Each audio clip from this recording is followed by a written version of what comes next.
we're going to be awarding $1 million to randomly to people who have signed the petition every day from now until the election. One of the things that has been concerning me for for a while, but particularly it's ramped up this year, is that there's increasingly attacks on the Constitution. And specifically, there are attacks on your right to freedom of speech. There are attacks on your right to bear arms. And, without the right to bear arms, the Second Amendment is there to protect the First Amendment. So,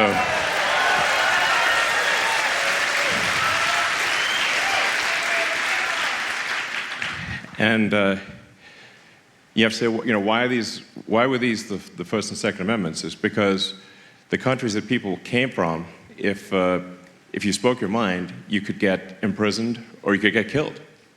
That's why they said we've got to make sure we have freedom of speech. And then, well, how do we ensure that we have freedom of speech? Well, the right to bear arms. So, I mean, the founders of the Constitution must have been saying to themselves, "This country is going to be lit." And I believe everyone here has actually signed the petition in support of the, yeah?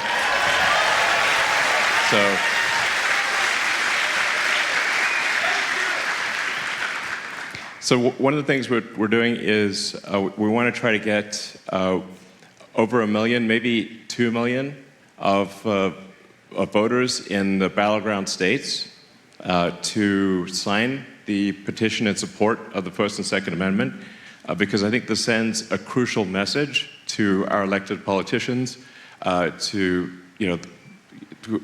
care about the outcome in battleground states. Say, okay, wow, people in these states really actually care about these things. It's a big deal. But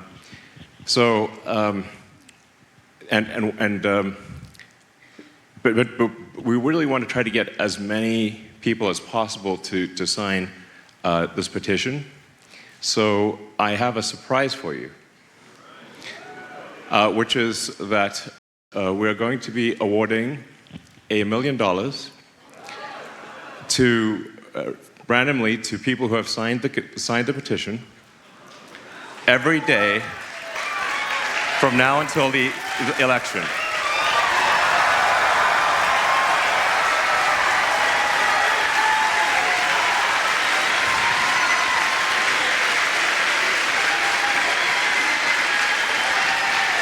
So,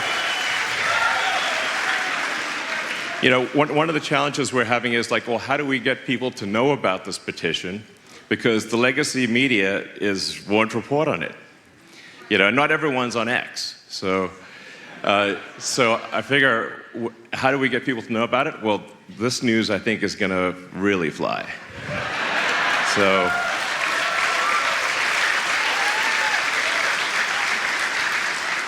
every day between now and the election, we'll be awarding $1 million, starting tonight.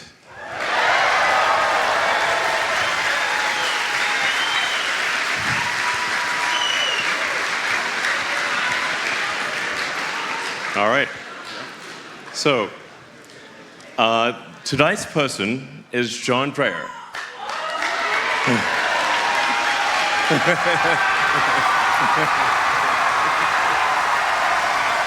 Yeah.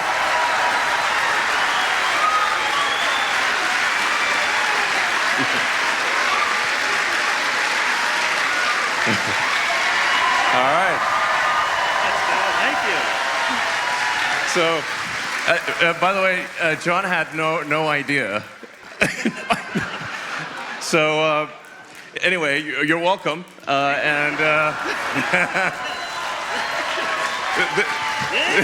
Yeah. So the only thing we ask for the $1 million is that you be a spokesperson for the petition, and that's it, really. That's it. Yeah. That's it. So wait, do you want to say anything? Yeah. Yeah, go ahead. Thanks, Elon. This is great. I'm really ecstatic.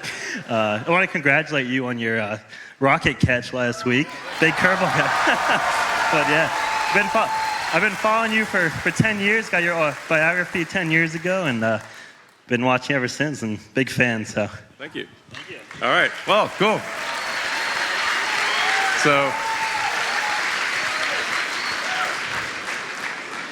Yeah, so I think this is kind of fun, and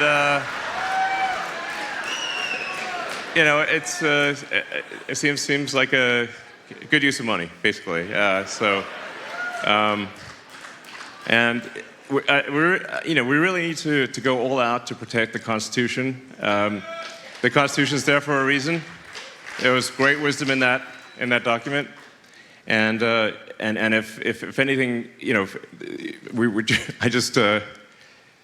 it is what will save us from tyranny, and yeah.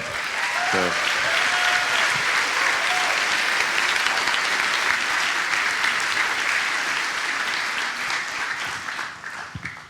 Well, let's see. So.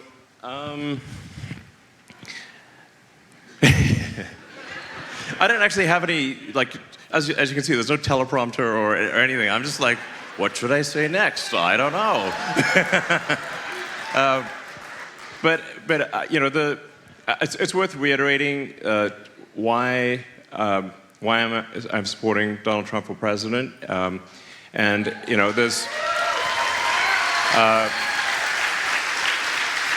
I think important things that need to happen. I mean, I think we essentially want the sensible basic things. We want safe cities. We want secure borders. We want obviously support for the Constitution. We want, I think, less government sort of overreach. And you know, I think we want to restore freedom to the people, you know, so that your individual liberties are prized, and you get to do what you want to do, and you're not sort of overregulated to death, which is kind of what's happening. You know, it's sort of shocking, but I think there's something like 428 federal agencies. That's almost 2 agencies per year since the founding of the country, and more being created. And so I call this like sort of strangulation by overregulation. And this is crazy. So I think with the Trump presidency, we have a real opportunity to reduce the size of government, to have a sensible regulation, and really free the American people to do what they want to do. So.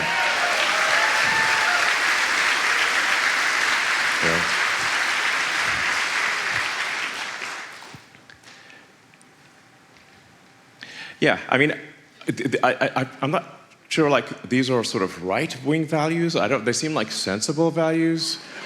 I mean, like, in fact, I find it strange that these are even question marks, frankly. So it's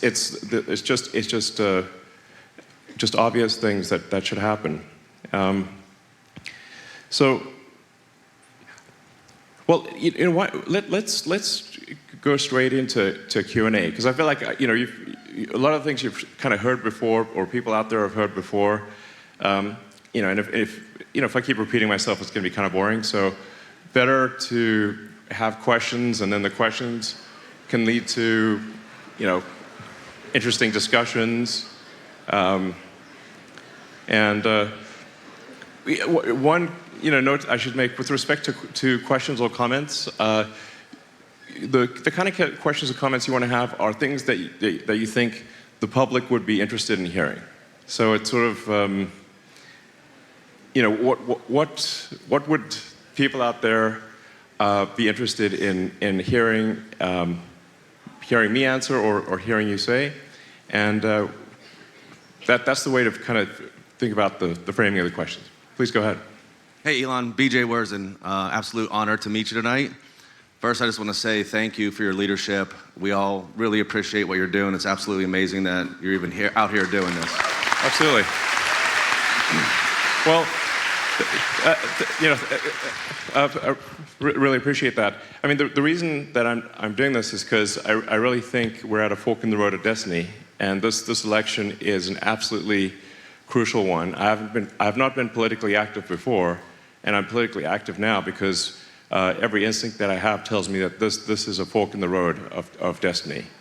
So you obviously are interested in Pennsylvania, and there's even a rumor that you might want to invest in Pennsylvania. That's true. Actually, I spoke with yeah. Well, my first question is, would you want to go halvesies with me on the Pittsburgh Pirates? We could really piss off Mark Cuban. No, the real question, you're a numbers guy, you're looking at the numbers. Yeah. What are you seeing here in Pennsylvania and others that's giving you encouragement, and what are you concerned about? Well, I'm very much encouraged by the enthusiasm that I see. Obviously, in the crowd tonight is incredible energy and enthusiasm. It's like, it's heartening. It's really heartening. It encourages me because sometimes I wonder, is there enthusiasm? Is there energy to make things happen? Because sometimes, like our biggest issue is often apathy. Is that if the people that could vote just actually voted, then Trump would win for sure. So a lot of it is I think convincing people who sometimes feel like the vote doesn't matter or it's all rigged or whatever that actually the vote does matter. And if there's any election in their lifetime that they're going to vote, they should vote in this one. This one, it really is a big deal. So, I really want to encourage people out there to this is a one-time ask. Just go out there and talk to your friends and family and acquaintances and people you meet in the street and convince them to vote. Obviously, you got to get registered, make sure they're registered, and make sure they vote. This is a big one. This is a really big one, and I've never said that before. So this one you got to go all out, all out. Yeah.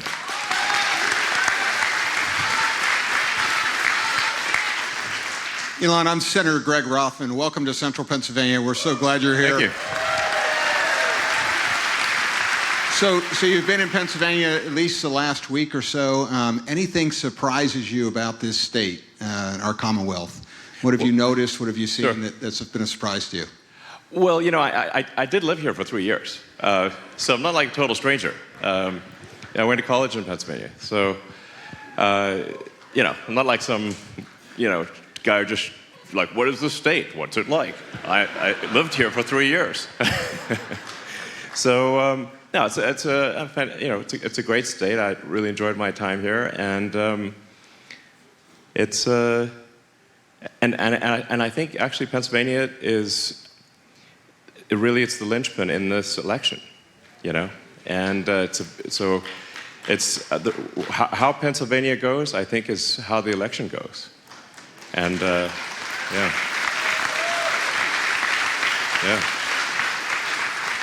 Elon, my name's Chandi. I'm one of the pastors here. Thank you for hosting your town hall here at Life Center in Pennsylvania. Absolutely. My question for you is, would you hold an official position in the Trump administration? If so, what would it be? Would you create a new role for you to help save our nation? Well, yes. So I've had many conversations with President Trump, who is very much aligned in thinking that we need significant government reform. We need to get the government out of people's lives, really, and have America be the land of liberty, which is that is what has made America great, is the land of liberty and opportunity. So you maximize people's personal freedom. And we make sure that getting ahead is a function of hard work and talent, and an honest day's work. That's really what should get people ahead. And that's the only thing, you know? So.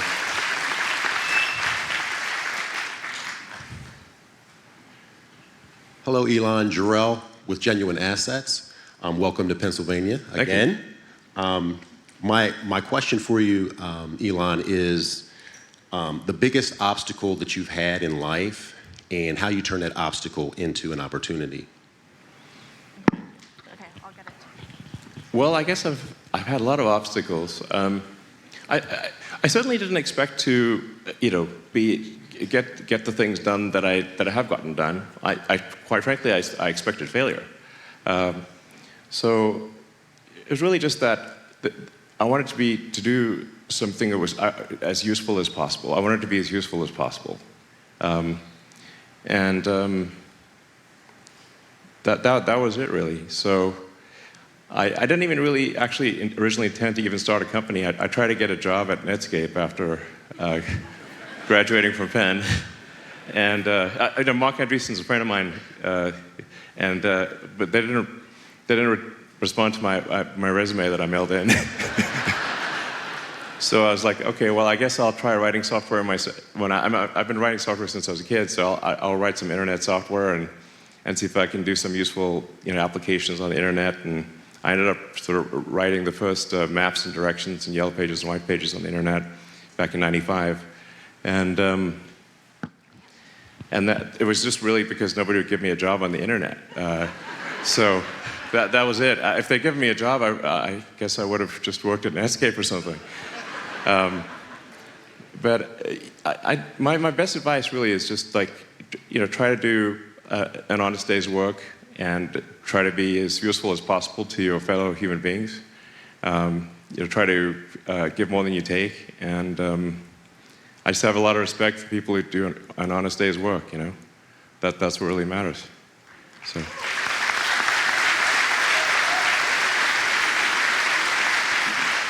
How's it going, Elon? Good to see you. My name's Josh. I'm worried about kids in a big way. I grew up in Wyoming County, up north, small town area, real conservative. Got a education at Penn State, economics. And it really turned me away from my father and our small business that we had. I was basically raised to take it over. And I did once I graduated, but it kind of imploded afterwards, about a year. And I moved to California, and I didn't know what really happened. We got in a big argument, and I had to go. It was freeze, so flight happened next. Explored homosexuality, considered transitioning to a female, and wow, this is quite the journey. Yeah, and I think that there's a big problem with education that is having people. I guess my question is, what are other things we can do besides the impact that we can have on the Department of Education to help confused children that are trying to know who they are and how they can fit into their community and be productive? Sure. Yeah. Well, I think there's well, what I think. I mean, what I see is that there's like a tremendous amount of propaganda being pushed on kids in schools, and it's I think it's just messing with kids' heads. I mean, anyone that goes through puberty, it's going to be an identity crisis. Going through puberty, it's normal kind of to have an identity crisis, really. And I think we should tell kids if you're confused, that's okay. It's like it's coming of age. We shouldn't steer them in a particular direction or convince them of something that they're not. It's okay to go through an identity crisis. Everyone does. But I think what I see in schools is that they tend to send kids down paths that they wouldn't actually go down because they're being pushed down that way by the teachers. and by the propaganda that's pushed in the schools. So,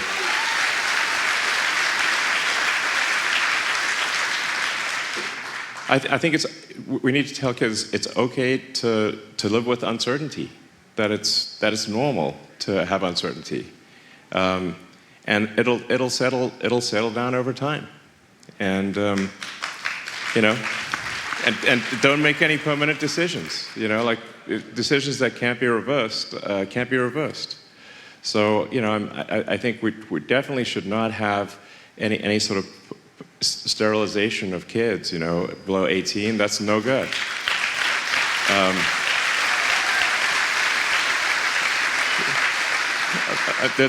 There's an age of consent for a reason. And we don't let kids get tattoos until they're 18, and we don't, alcohol is technically illegal until 21, although that's often,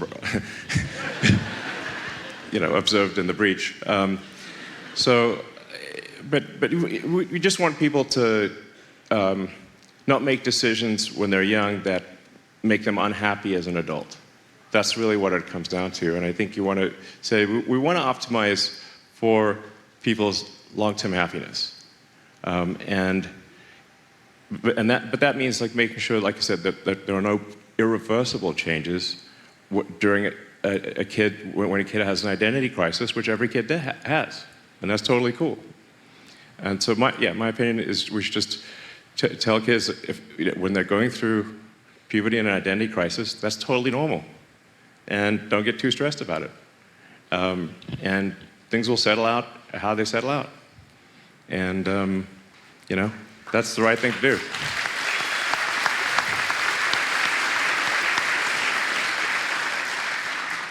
Hello, thank you very much, Mr. Elon Musk. My name is Lenka White. I'm a legal immigrant from the Czech Republic. We are all very grateful for X. I think it's the only platform where we can find the truth, and not only here in the United States, but in places like Europe. My question is, what is your vision on the future of the media under Harris versus under Trump, how it would look like, and can the legacy media still earn the trust back, and what would happen to X, of course? Thank you so much. Sure. Well, no, it's a great question, because I think what we'll see is a lot of censorship under sort of the Kamala regime. Kamala is really she's just a puppet, frankly. I mean, if the teleprompter breaks, doesn't know what to say. So I just call it the machine, the kind of big government machine, essentially. And you sort of have a face on the big government machine, and when the Biden puppet was not working out, they sort of got a new puppet. But it's still the same machine, obviously. And it's extremely undemocratic what was done.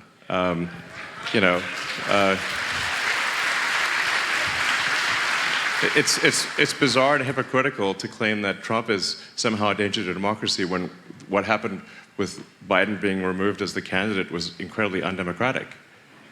Yeah. So it doesn't make sense. But there's clearly a strong push for censorship under the guise of fighting disinformation. But really, disinformation is a propaganda word. It's not well, who's going to decide what's disinformation? The government? That's crazy, So that's yeah. So I think we'll see. This is this is why we have this petition in support of freedom of speech and right to bear arms, is that it's under siege. It's being attacked. But really, we should have the free marketplace of ideas. People can propose an idea. They can, the people can discuss an idea, and they can make a statement. People can rebut that. You can have this sort of the people can decide. And I think it's far better for information to sort of bubble up from the voice of the people than to be decided by a handful of editors-in-chiefs of of newspapers. That's, yeah.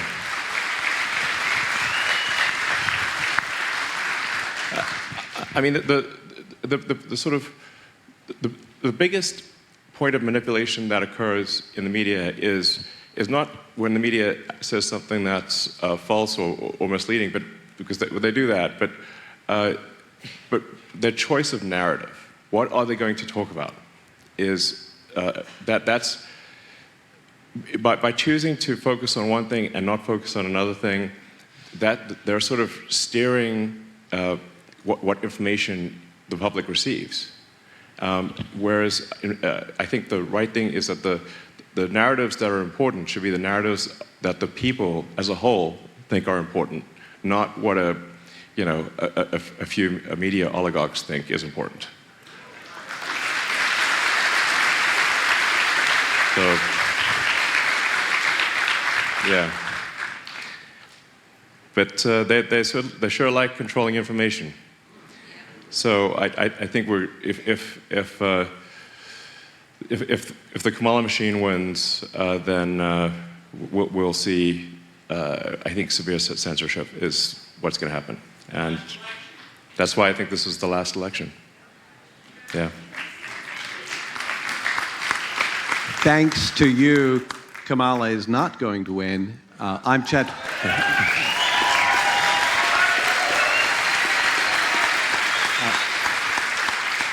My name is Chet Byler. I'm from right here in central Pennsylvania, and I don't think that was an overstatement.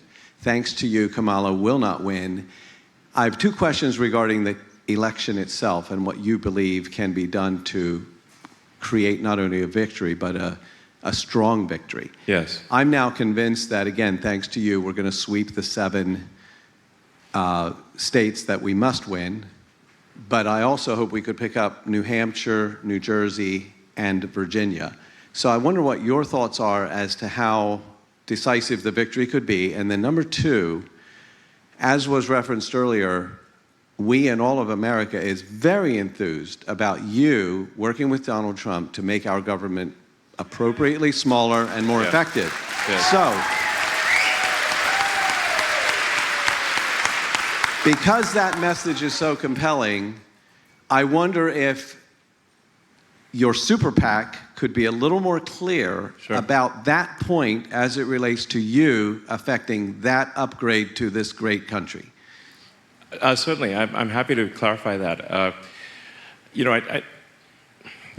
think a lot of the things I say, I feel like I'm just stating the obvious, but sometimes the obvious isn't what happens, or is that if America is not strong, if the West is not strong, then nothing else matters. The companies that I run, they don't matter. Basically, if America is the central pole holding up the tent that is Western civilization, and if that pole fails, nothing else matters. So nothing else matters. So I've tried to encourage a lot of people in business and technology to say, like, hey, you just got to think long term. You don't even need to be altruistic. You just got to think long term and say, if America fails, what good is your business? It doesn't matter. So America must be strong, and the central pole that holds up the tent of Western civilization must be firm as an oak. So.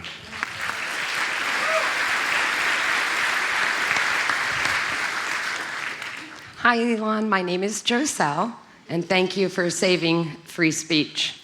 My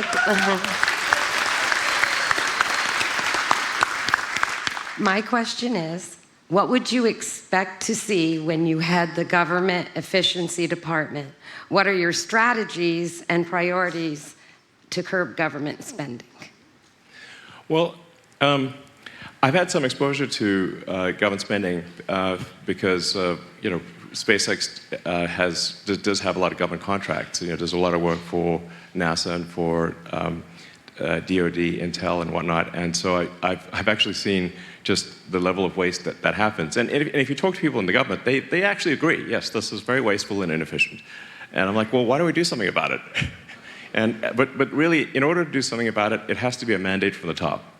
And if the president is, if we have a great president like Donald Trump, who is willing to make major changes, and it's difficult because the system will fight you.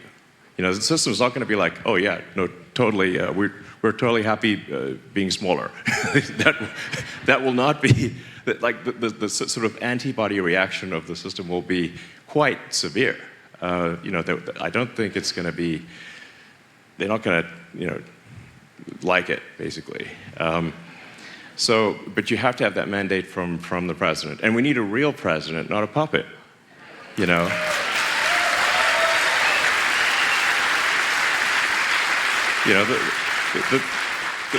thing that scares the system, that scares the machine, is that Donald Trump is not a puppet. He's a real person, and he's not beholden to anyone. And that's why you see sort of, that they're trying to kill him, And, I mentioned as a joke, I meant it as a joke, that no one's even bothering to try to kill Kamala, because there's no point. There's no point, is what just get another puppet, So I'm not suggesting someone should try to kill her, it's pointless. But I'm just saying, I'm just making an observation, nobody's bothered. Why is that? Because it doesn't matter. Yeah, assassinating a puppet is pointless. So, yeah.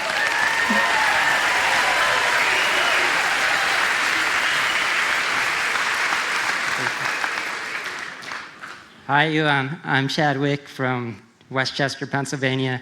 And I think more people are voting for Trump than ever before. It's historically been Democratic. I wear my Trump hat and walking around, people come up to me all the time, all races, all sexes, and they're like, cheers, let's go. Let's go. go. It's just like, let's go. Yeah, MAGA. exactly. All right, so. MAGA, loud and proud, let's go. Yeah. I encourage people to put Trump ban signs on their lawn and wear MAGA merch. Because a lot of it is like people, a lot of people they actually would like to support Donald Trump, but they aren't sure if anyone around them does too. And a lot of people, so you got to sort of, if you sort of kind of plant the flag, then people are like, yeah, I see other people are doing it, then maybe I will too. So, 100%. Yeah, thank you for doing what you're doing. 100%. Thank you for what you're doing. Thank you for standing up for Trump and putting your voice out there, because it's really important. Seeing your face, the richest person in the world, that's you. So thank you for that. Yeah. I mean, I built some companies that do a lot of useful things, and as a result, the stock's worth a lot. So that's kind of what happens. It's like, but in terms of personal expenditures, I do not live particularly, I don't have like a yachts or islands or anything like that. I just work, So.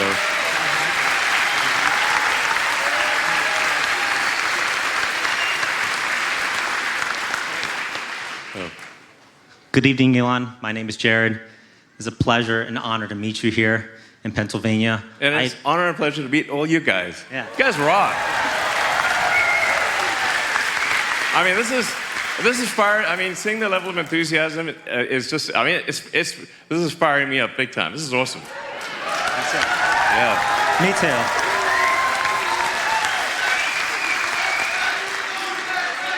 too. USA. USA, absolutely. I have a two-part question. Part A, okay. I admire your authenticity, as well as Donald Trump, and truly wanting to make America great again, giving up whatever you need to just do the right thing, even if it's unpopular. Yeah. With all the government spending that you keep talking about on X, do you believe that in combination with the Department of Government Efficiency, with Donald Trump's policies, do you think we can reduce the U.S. national debt that's currently at under $36 trillion? And part B, is that after you do it? We have to. Yeah. Like, if we don't do something about the debt, it's going to, like, this is like, for some reason, just the legacy of mainstream media just ignores the fact that America is going bankrupt like crazy. It's like at a rate that is unprecedented. And the reality is that all government spending is taxation. So people think, well, there's government spending and taxation are somehow separate, but they're not. All government spending is taxation because the deficit is what results in inflation. And inflation is a de facto tax because it causes all prices to rise and makes people trying to just live their lives have a lot of difficulty. But inflation throughout history has been used as a pernicious tax because it's 1 degree removed, so people don't feel it directly. They sort of, and then the politicians will try to blame it on something else, but it's all about government spending. Government spending is what drives inflation. So the key is we've got to reduce the government spending, and if we don't, we're going to go bankrupt as a country.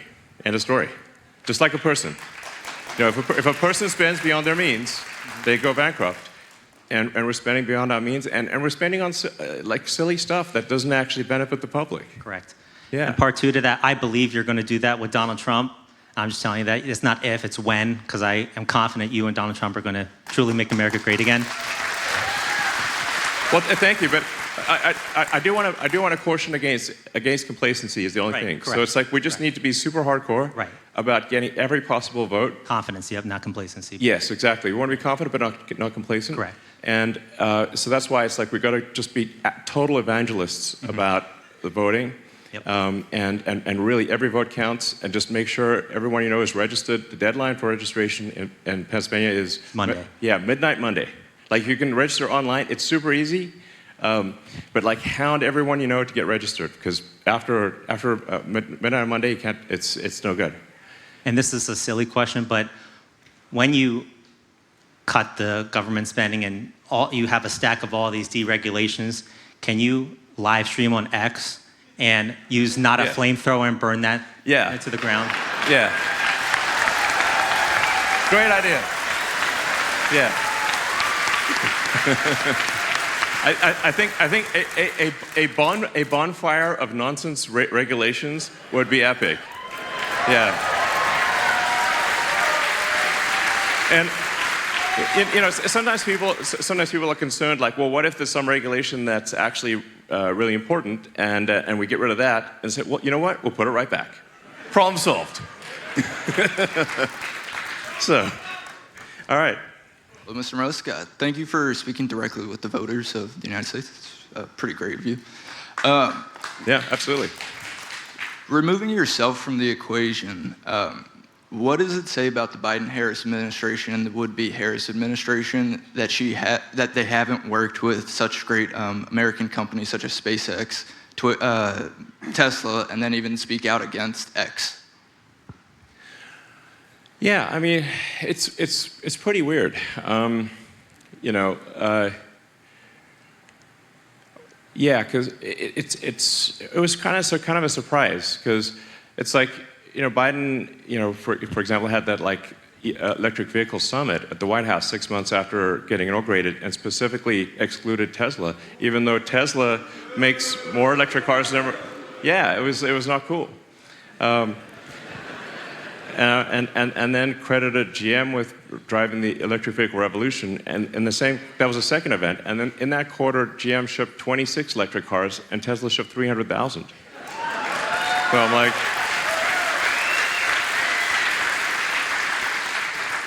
and Tesla's at this point about 140,000 people. It's like there's a lot of blood, sweat, and tears from 140,000 people working hard to make great electric cars. To be sort of cold-shouldered like that for no reason, it's like, what's the deal? That was wrong. So, and then there was like that crazy thing where SpaceX competed for the Rural Broadband Initiative, which, and by the way, I'm actually generally against subsidies and incentives. Like we should let taxpayers keep their money, is my opinion. But they had this like $42 billion thing, and we competed and we won, and we would have actually been able to supply a lot of Starlink terminals to the states that were affected by the hurricanes, and they revoked the award. It's messed up. Like, why? And then to date, that $42 billion program, total number of citizens that have received broadband from that $42 billion allocation is 0. Now that's, if you want to see the $42 billion for zero, I would call that waste. Yeah, that's waste. That is not a good use of money. There was also a big government initiative, I think $7 billion, something like that, for a nationwide network of electric superchargers. And I think they had made like 10. And I'm like, this is the most egregious waste of money. And there's so many situations like that. So, it just goes like bureaucrats and consultants and nothing gets done. And it's wasting your money, which is crazy. So what I'm saying is like this, there's the opportunity to reduce government waste is actually, I think, easy because there's so much of it. It's not like, they just don't care about your money, which is messed up. And so I think the Department of Government Efficiency is going to face a target-rich environment for reducing cost.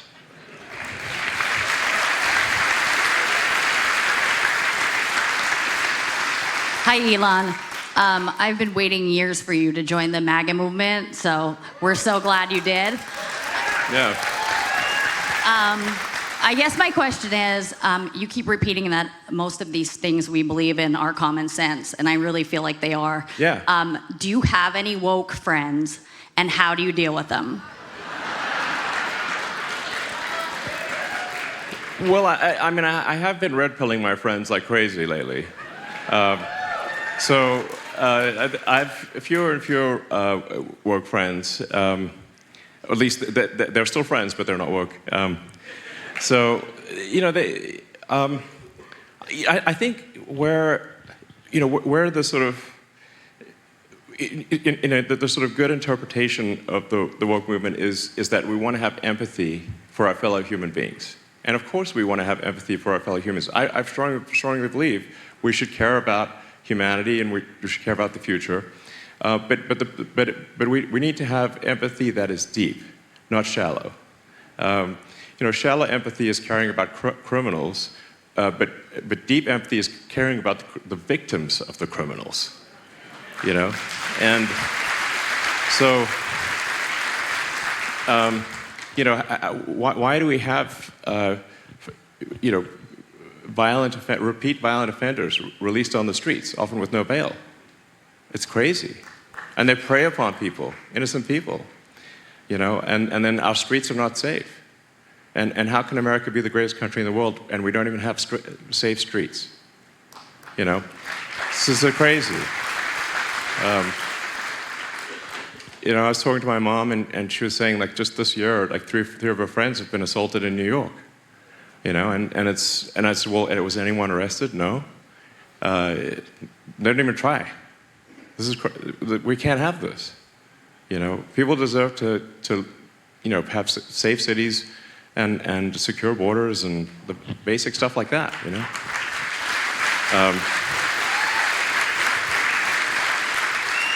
Yeah. So I think it's. I do feel that there's a shifting of shifting of perception, and I think I hope I'm not being too optimistic, but because I'm a naturally optimistic person, obviously, but I do feel as though that there's a shift in the national mindset, and a shift to just common sense and not believing everything the media tells you. And I think actually in the U.S. people are starting to realize that the legacy media is just a propaganda machine, and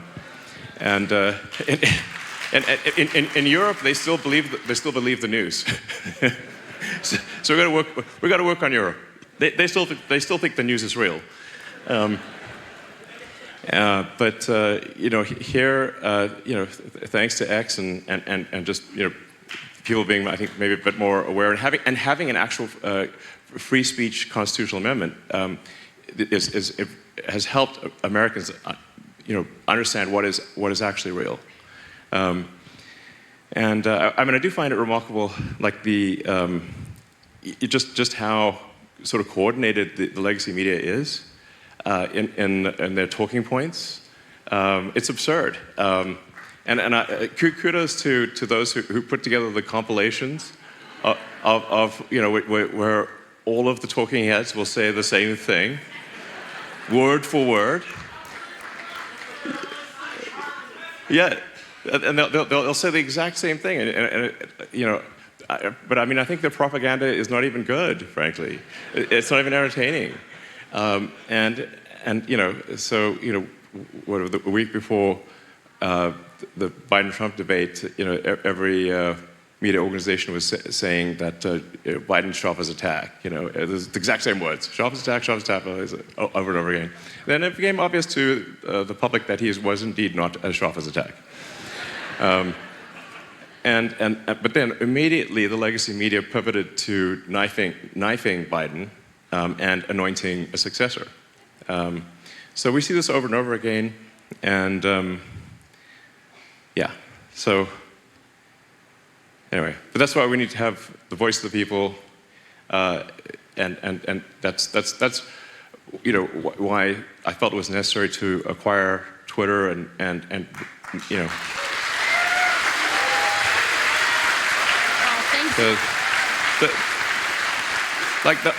The whole point of acquiring Twitter was to restore the voice of the people. So.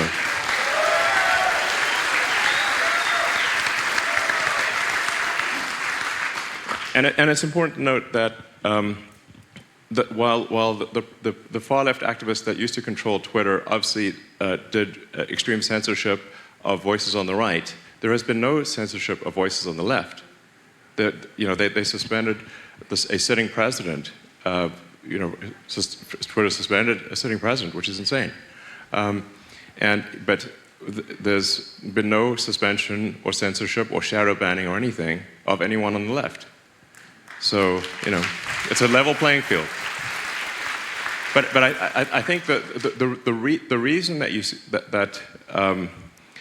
the sort of far left activists want unanimity in all social media platforms and in all legacy media is that their ideas do not stand the light of day. That is the reason. They actually don't stand up. And so unless everyone is parroting the same thing, their ideas will fail. So. Hello, Mr. Musk. My name is Zion Thomas, and I was gonna ask for $1 million, but my parents told me to keep it professional, so. Well, it's actually still possible that you may win that, and so. But yeah, so you taking over Twitter was awesome.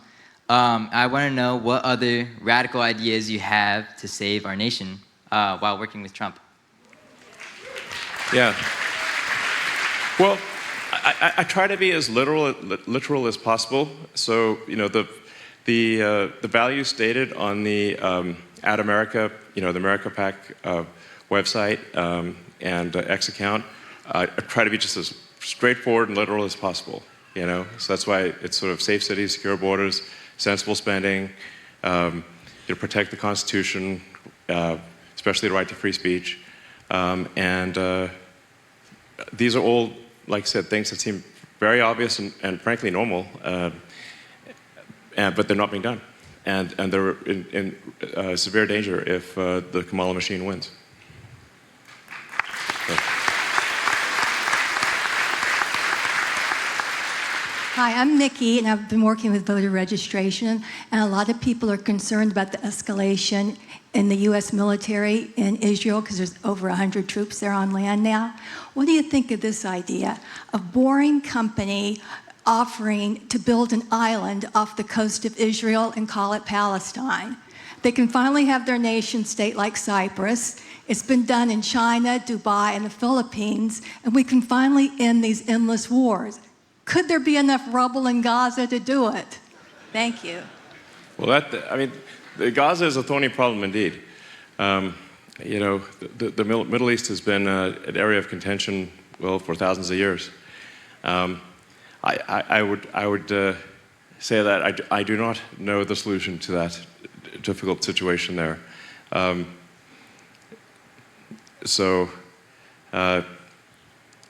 I'm not sure there is. I'm not sure there is a good solution. There may be, but I think we need to make sure that America is solid. Like, so I'm like, let's just make sure America is strong. And you know, there's. I mean, I do think we interfere too much in what other countries do.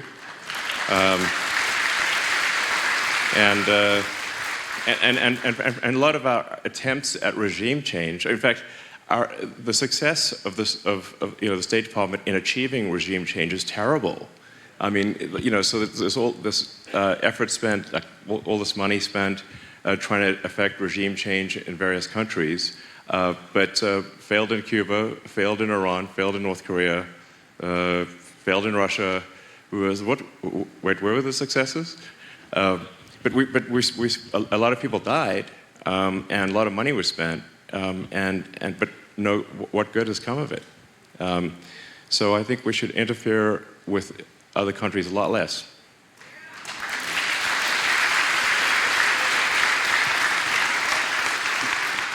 Hi, Elon. My name's Luke. I'm a local liberty lover who lives just across the river, actually.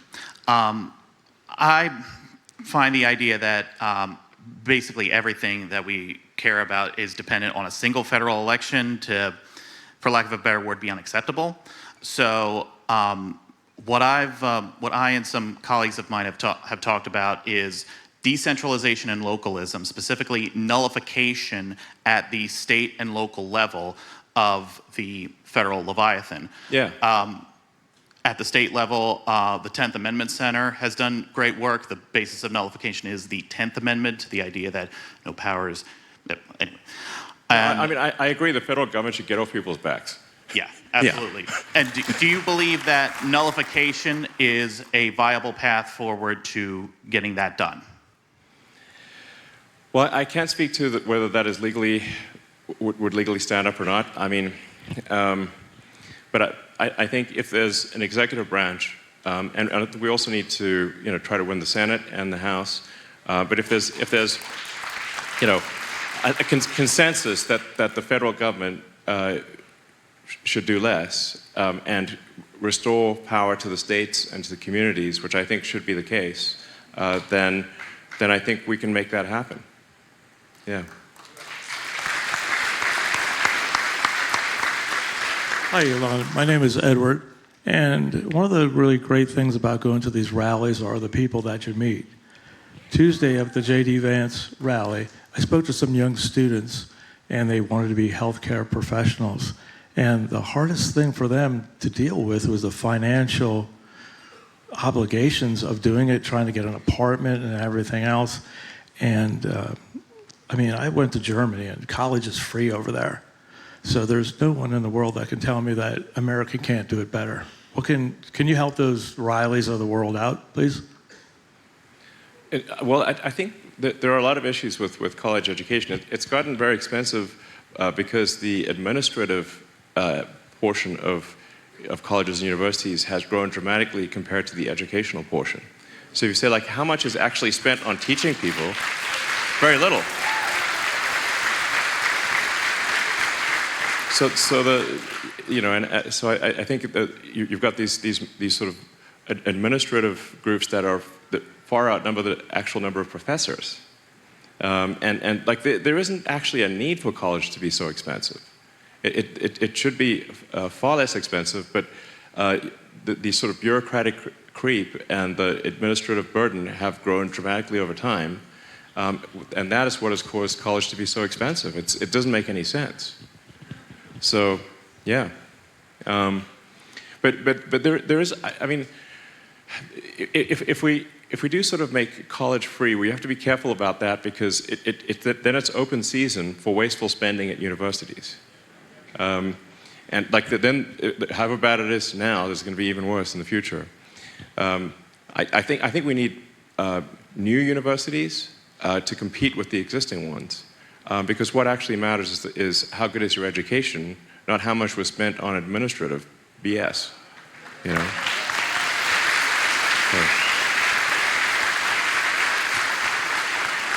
I also think that like the value of a college education is somewhat overweighted, you know, and I think it's too many people actually spend 4 years, accumulate a ton of debt, and then often don't have useful skills that they can apply afterwards. And I think I have a lot of respect for people who work with their hands, and we need electricians and plumbers and carpenters, and you know, that's a lot more important than having incremental political science majors, I think. You know, so I think we should not have this idea that to be successful you need to have a 4-year college. That is simply not true. Hello, Elon. My name is Beam. It's a pleasure to meet you.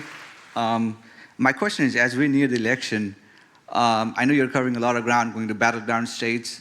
How important do you think ad buys will be this election? Because in 2020, Mike Bloomberg, we know, spent a vast amount of money trying to get Biden into the White House. So are you looking into that? And yeah, that's my question. Well, actually, I'm not sure. I mean, the amount of money spent on advertising in the battleground states is truly staggering. And in fact, the Democrats are outspending Republicans dramatically. Depending on how you count it, I think it's like 2 or 3 times more money is being spent by Democrats than Republicans. And in addition, they have the legacy media on this side, and they have a whole bunch of Hollywood celebrities on this side. So it's remarkable that this election is in contention at all, given that they have really, you know, all that on their side. But I guess you got to reach people with a message somehow. So I think probably, you know, we do need to do more advertising, just so that people hear the message. But in my opinion, the thing that's actually most important is getting friends, family, acquaintances, anyone you run into, to register to vote and then to actually vote. So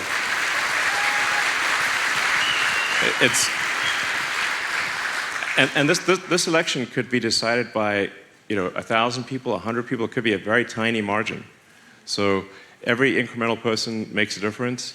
And I've seen some pretty wild numbers where and I think even right now, there's a lot of people that have requested, a lot of Republicans that have requested absentee ballots, but they have not mailed them in.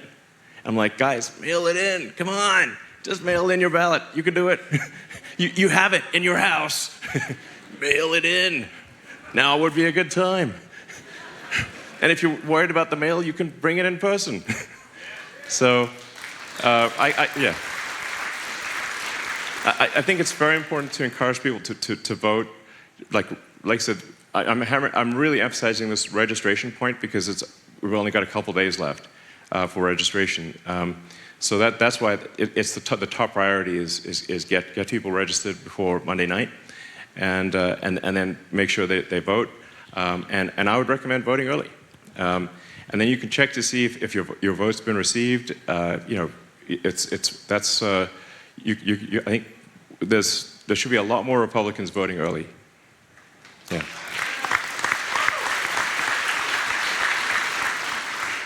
Hi, Mr. Musk. It's a pleasure to be able to speak to you. Thank you so much for pushing the world forward in every industry, and I'm sure you'll be doing the same now in politics. So my question is, given the recent hacking of Donald Trump, how important do you think it is for the tech industry and government to back platforms that prioritize privacy and secure communications, such as Signal? And do you see an opportunity for your companies to partner with this platform or to better protect user data or even safeguard government communications? Yeah. I mean, there's always this debate between you know, privacy and security, but I think the bias should be towards privacy.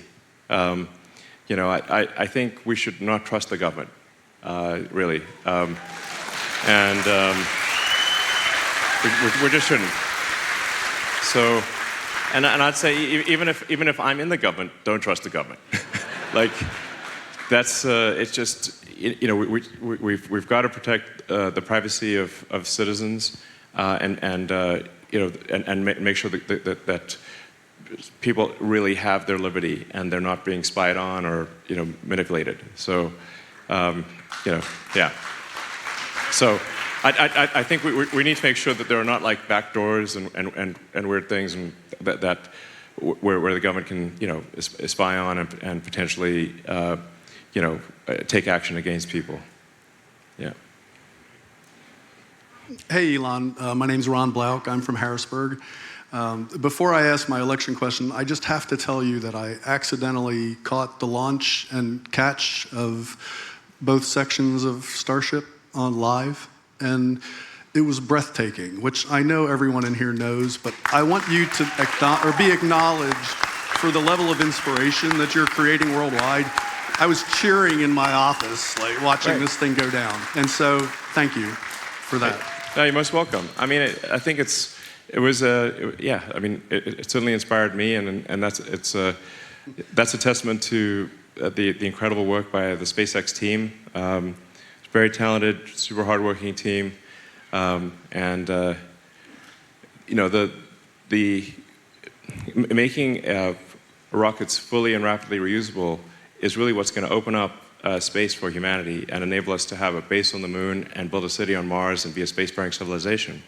So a lot of people don't realize the difference between like an expendable rocket and a reusable rocket is like 10,000%. It's literally at least. You can think of it just the difference between, you know, what does it cost to, you know, fill up a car versus buy a car. It's the same difference for rockets. You know, if a new rocket is needed every flight, that's super expensive and difficult. But if you only have to refill the rocket, it's dramatically cheaper, just like it is for a car or an airplane. Understood. Pulling that off and doing the catch and the landing in the ocean was just so stellar. Yeah. All right, so my question is on election night 2020, I sat down to watch the returns and I watched them steal the election. All right, I saw it live, watched it all night, okay? If you were watching it then, you knew at 9 o'clock when Fox declared Arizona that it was going down, and that was the moment, okay. But even worse than that was over the next months watching the courts and the shenanigans in the courts and the lack of good representation that Trump had and just nothing happening because there was obviously a problem. Nothing seemed to be happening in the courts at all. And between that day and now, it doesn't look like anything has changed. And so we're about to I think the votes matter, but the count is what matters. And if the courts are corrupted, we're not going to get anywhere. And so are you participating in that? It seems as though you're aware of that. How can you help solve that issue so that we don't have that problem again? Yeah. Well,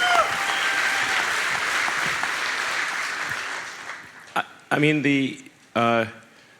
if the margin of victory is high enough, then I think it can exceed any sort of cheating that may take place. So we got to aim for just a massive margin. That's the key. It's really aim for a margin that it is impossible to have any shenanigans. But on the X platform, I certainly would invite people to, you know, if there's any voting issues, you know, if people think there's a fraud, then post the images, post the videos, post the evidence, and let's shine a bright light on. And the brighter the light, the harder it will be to cheat.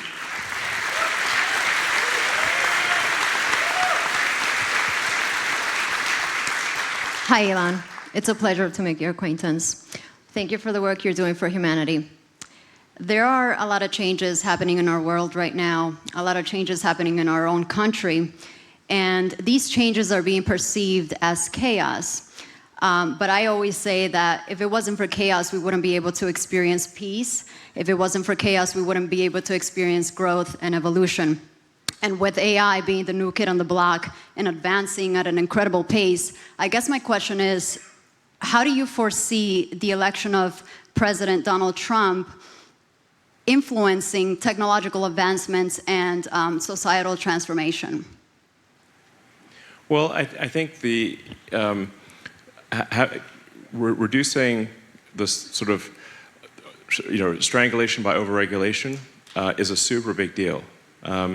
You know, the rocket that we were just talking about it was sitting on the launch pad for 2 months waiting for paperwork to be processed. And it's just insane that, that the SpaceX team can build a giant rocket faster than the government can move paperwork from one desk to another. Like, that's just crazy. And the problem is that's getting worse and worse every year. So if that trend continues, it's just going to be illegal. You know, we just won't be able to get anything done.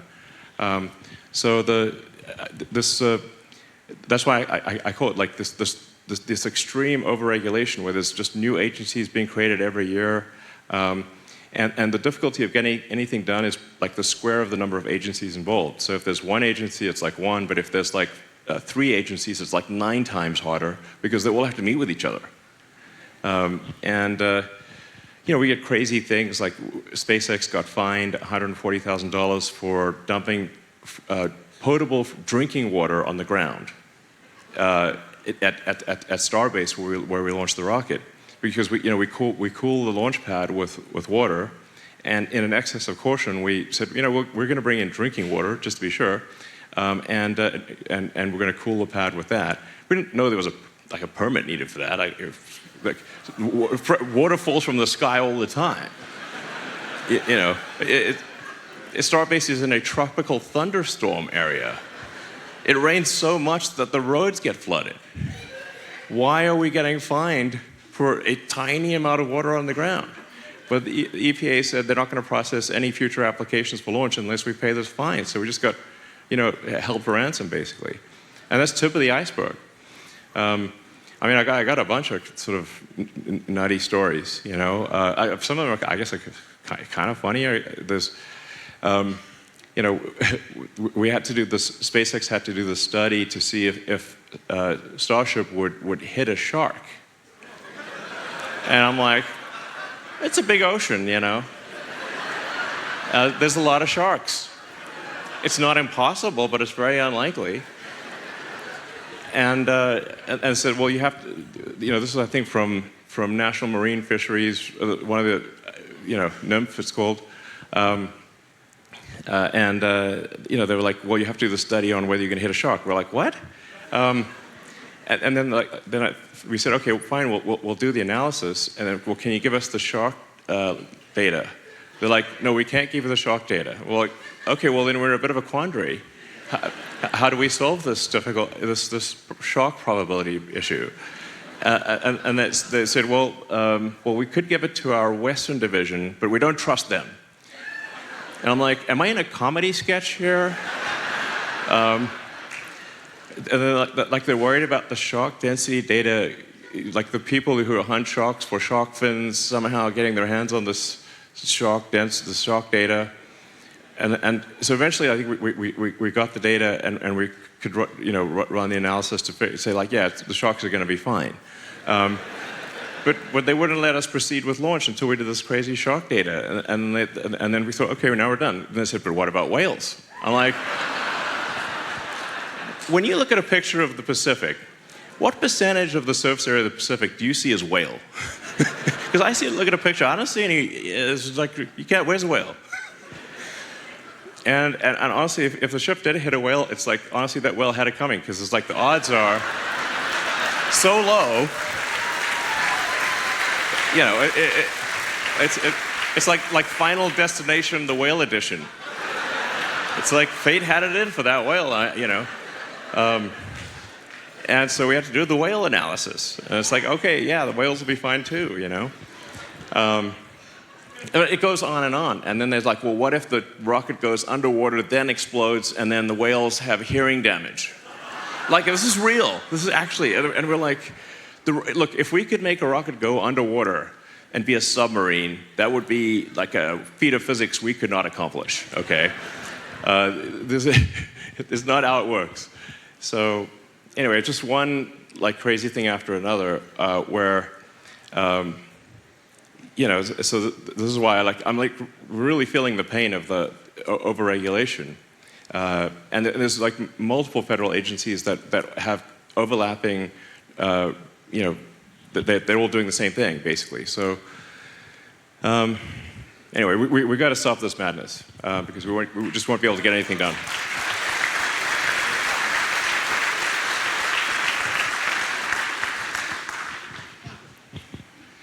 Hi, Mr. Musk. Thank you so much for doing everything that you do to try to save our republic. I am a citizen journalist. I started a small community newspaper in Strasburg, Pennsylvania, called the Strasburg Herald, to fight the fake news. That was in 2021. Since then, as you know, as mainstream media is corrupt, I frankly feel threatened, and they are sabotaging, the big tech companies are sabotaging, shadow banning, and redlining my content. Google, Meta, Newsbreak. Sure. Right now, as I'm speaking to you, Meta is now allowing me to promote election ads, and I've given them everything that they needed. So my question to you is, would you consider establishing a Citizen Journalists Association, an organization that could help us fight this giant beast that we can't take on by ourselves, and provide training, a code of ethics, and protection so that we could get the work done? Yeah, I agree with you. There should not be, it should not be okay for Google or Meta or anyone else to preferentially show left-leaning media, because then how do people even know what's going on? So, you know, and it's sort of, yeah, I mean, apart from X, I mean, they're pretty much all sort of controlled by left-wing activists, and then but that's obviously, you know, unfair. It's so. I think they should be compelled to show content from all sides. They shouldn't be allowed to put their thumb on the scale and with political bias, because if they are doing that, then they're entering the political game, and then they're subject to political punishment. Well, I think There's a lot on X, and you know, we don't have the funds to protect ourselves. Yeah. Not with lawfare, you know, they can shut us down with lawfare. They can sue us for any reason, and the burden's still going to be on us to protect ourselves, to defend ourselves.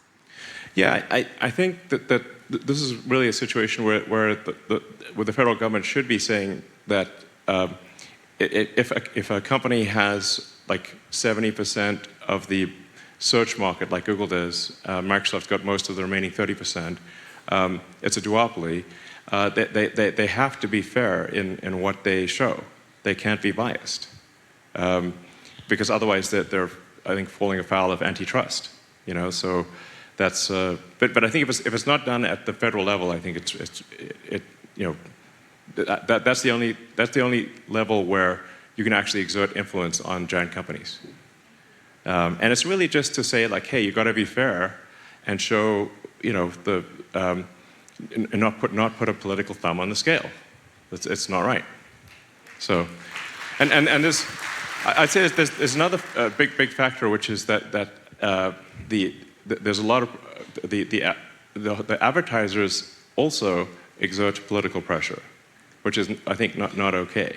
So then there's, you know, all these moves with these like fake NGOs with nice sounding names like Center for Countering Digital Hate. Of course, who wants digital hate?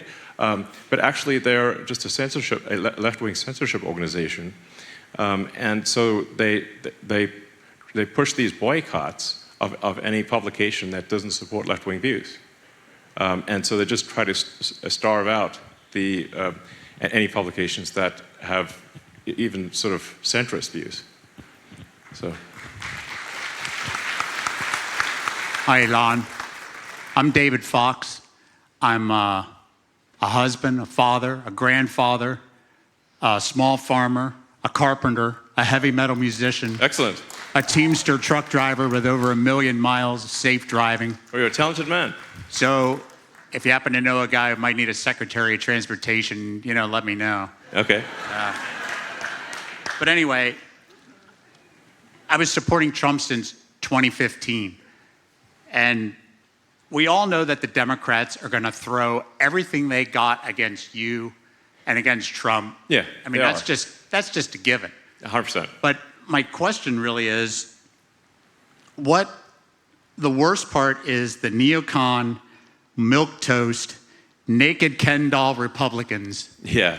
You know, which I stole that line from Jesse Kelly, if anybody knows. True. The sort of But the uni party people. Right. I mean, it just seems like Where they're it's the like worst, that they would be the worst. The fake Republicans. Yeah.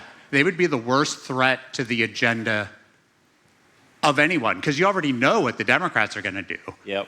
So I don't think that those people know how much regular people like us despise those people. Yeah. I mean, we've got to vote them out. Yes. You know, that's really what it is. And my question is, has there been any talk at all about what to do after we win with those people? You know, because we already, like I said, we already know what the Democrats are going to do, but what about, you know, the Lindsey Grahams of the world, or the John Cornyn's, or the Mitch McConnell's, or, you know, because you know what they're going to say. They're going, well, there's nothing we can do. You know, that's how they're going to act. Well, I think what we've got with, we've really got a rare opportunity here with Donald Trump, who's a real person, who's not beholden to those interests. Because, this is a rare, kind of once-in-a-lifetime opportunity. Because, you know, very often, like, you think there's a difference between the Democrat candidate and the Republican candidate, but they're kind of like the uniparty. They're just one, they actually share, they're going to do the same thing. So then if they're going to do the same thing, well, then voters don't, it's a fake choice. But with Donald Trump, I think we've got an opportunity for someone who is his own man and who is not beholden to these interests, and we can affect some serious change.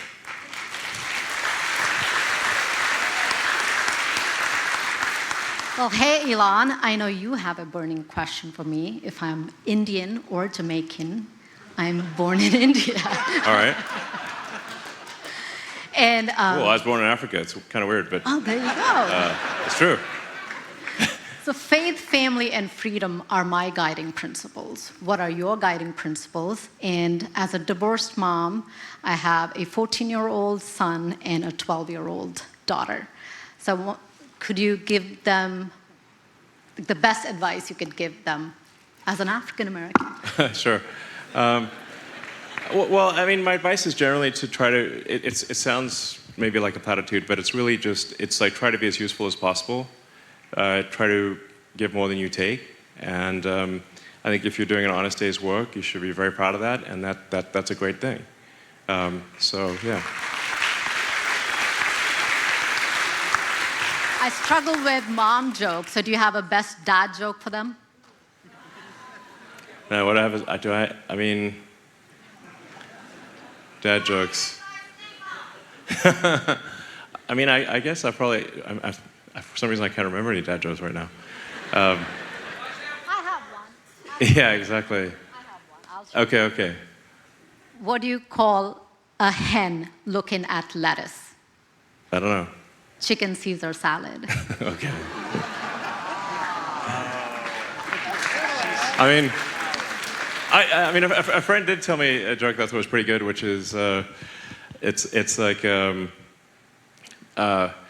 my roommate thinks I'm a paranoid, delusional schizophrenic. Joke's on him, I don't have a roommate.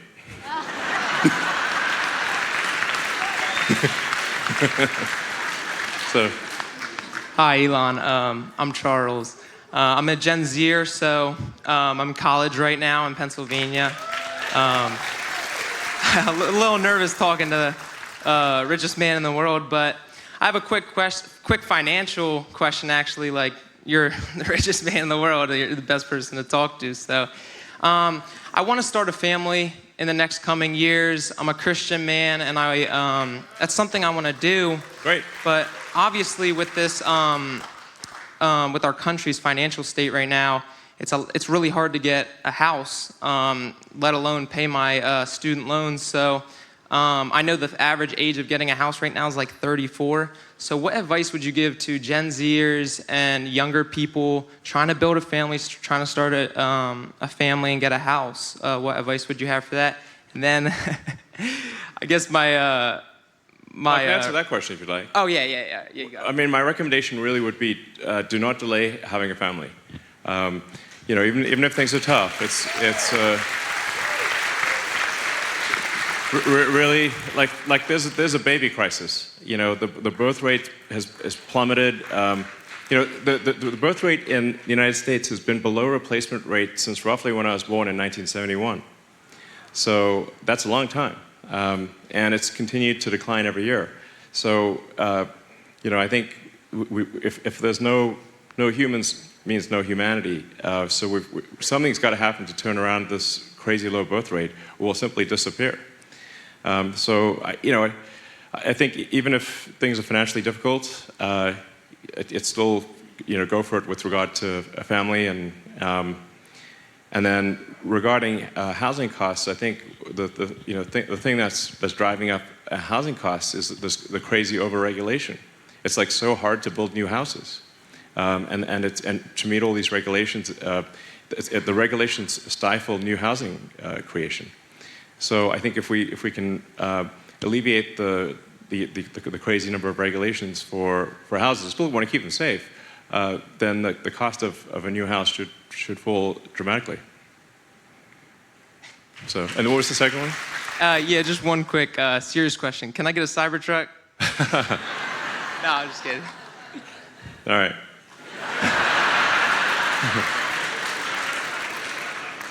Hi, Elon. My name is Katie. I am an electrical engineer, and I have heard you in the past speak about promoting STEM degrees as well as trade degrees, individuals who work with their hands into politics. Because frankly, I'm really sick of seeing dumb people ruining our country. And so, do you have any plans with America PAC to do that? Well, yeah, I mean, I do think we need more of our talented people in America going into engineering and into technical trades and building things, essentially. We have too many of our smartest people go into law and finance, which is both a criticism and a compliment. But I think we've got too many people in America in law and finance. Not that we shouldn't have some, but we've got too many. And there should be more that are doing engineering and manufacturing and building things. That's I think, a better use of our best talent. I mean, I certainly have done everything I can to promote engineering and and building things as a career. I think it's a good career. If you've built a product that someone loves, then you've done a really good thing. And so I think, and more people should do that. So. First off, thank you for this amazing opportunity. A forum like this can only exist when and where there is free speech. And thank you so much for bringing that to the forefront in this election, because it's absolutely what is on the line. So I know this is being live streamed, so if you are at home and you have not registered to vote, please do so. Please get out and vote. Vote early. And please sign the petition at the AmericanPAC.org. So thank you. But it sort of leads into my question here. Your positions on fundamental freedoms and government oversight and efficiency are well documented. Are there any other issues important to you that haven't been as widely covered, and how would a second term for President Trump be relevant to those issues? Well, I try to, like I said, try to be as clear and literal as possible. Like I said, that's why we've got certain basic priorities, like the safe cities, secure borders, sensible spending, protection of the Constitution, and all of those things are problematic today. So we have to just address those fundamental issues, or nothing else matters. And like I said, I think deregulation actually will unleash a new wave of prosperity that is much greater than people realize. For people that are in the audience and out there that try to build things and get things done, you know how difficult it is with permits and one agency after another getting in the way, and it causes the prices to rise, and it stalls progress. So I think people don't quite realize just how much prosperity deregulation will bring. President Trump in his last term thankfully did some amount of that. But the last really big push for deregulation was Reagan in the early 80s. And that actually that unleashed a wave of prosperity. It was great. You know, they used to control like airline prices, and everything was regulated, and it was stifling progress. And Reagan had a big deregulation push, and it was amazing. And the 80s were great, and 90s were great, actually. So, yeah. I mean, I lived through the 80s and 90s, and they were great. So I think actually you'll see you'll see just how much better it is if progress is not stifled by overregulation. It's really a big deal. All right.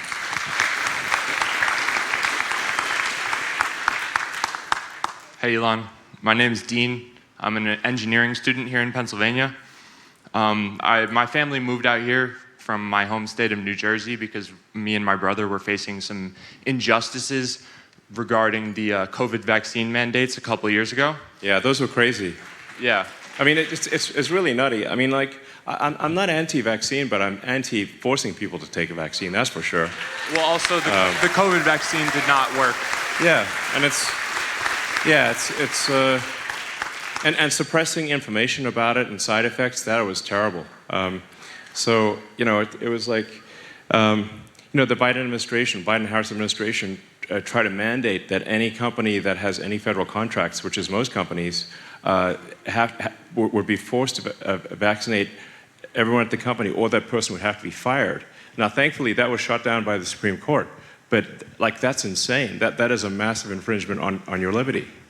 Yeah, so speaking to you right now, I mean, I recognize the magnitude of it, that I'm grateful for the opportunity to have your ear for a moment. And I wish I could, you know, talk about more than I'm going to be able to talk about right now with you, but I would like to touch on the topic of education reform. I've heard you express in the past some dissatisfaction with the way we go about education today. I found your concept of levels that a student can advance at his own pace to be compelling. If we include students, teachers, and administrators as occupations, education is the industry that employs the most people in the country.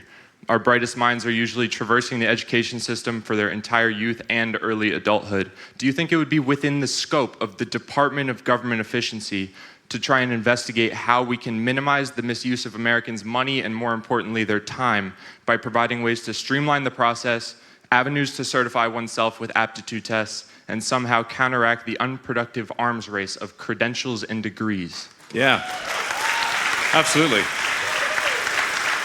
Yes. No, I think it's pretty nutty. Like, I mean, ironically, if you look at how Americans have performed in in academic tests since the establishment of the Federal Department of Education, it's been downhill. So, like, why are we spending all this money for worse results? And then there's a lot of the money in education is actually for pushing propaganda, instead of teaching kids the facts about the world, like, things that are actually useful. So we definitely need to stop the propaganda, the pushing of the propaganda in schools, and teach kids skills that are actually useful. So, I'm a big believer in that. So. Hi, Elon. Thanks for taking the time to do this. This is fantastic. My question involves regulation. Tesla full self-driving has the potential to save tens of thousands of lives per year. What do you think is the right way for regulators to look at the technology, and what factors do they look at to try to get to the goal of unsupervised self-driving? And I've seen its growth over time. I've been a beta tester since the safety score, and 12.5, 0.4.1 drove me here with zero intervention. Cool. Yeah. Well, I think Yeah, I think that that would be a good thing for there to be a federal mandate for self-driving, and really the threshold should just be that do you have a statistically significant proof that when the car is in self-driving mode that the probability of injury is much lower than if it's manually driven. You know, like well above the margin of error. Like let's say it's like, I don't know, 50% or 100% better with 1 billion miles of driving. So if you've got a large data set and clear data to back it up, then I think you should obviously allow self-driving as soon as it is obviously safer than manual driving. It's pretty straightforward, I think.